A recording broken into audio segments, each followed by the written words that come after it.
அப்பா எப்படிப்பட்ட தலைவர்கள்.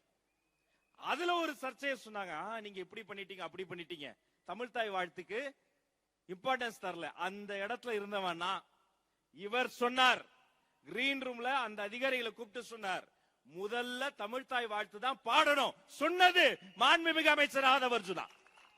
நான் சாட்சி.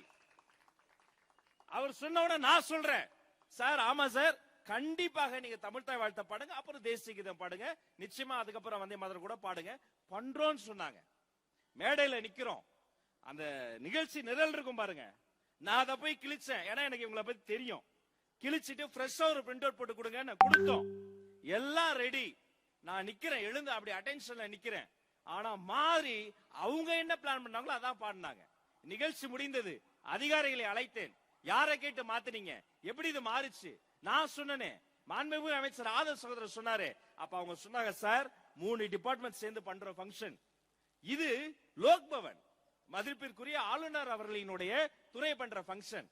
நீங்க பதவி பிரமாணம் முடித்த பிறகுதான் நீங்க முதலமைச்சர், பதவி பிரமாணம் எடுத்த பிறகுதான் அமைச்சர். அது எடுக்கிற வரைக்கும் நீங்க சாதாரண எம்எல்ஏக்கள் தான்.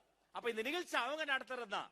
ஆனாலும் நீங்கள் சொன்னதை நாங்க சொன்னோம் என்று அவர்கள் சொன்னார்கள். நான் உடனே சொன்னேன், சரி சார் இது அவங்க நடத்துற ஃபங்க்ஷனாவே இருக்கட்டும், அவங்க போட்ட ஒரு அஜெண்டாவாவே இருக்கட்டும்.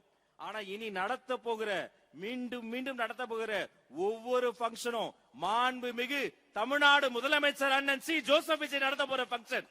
இங்க தமிழுக்கு தான் இம்பார்ட்டன்ஸ், தமிழுக்கு தான் முதல் இடம் என்று நான் சொன்னேன்.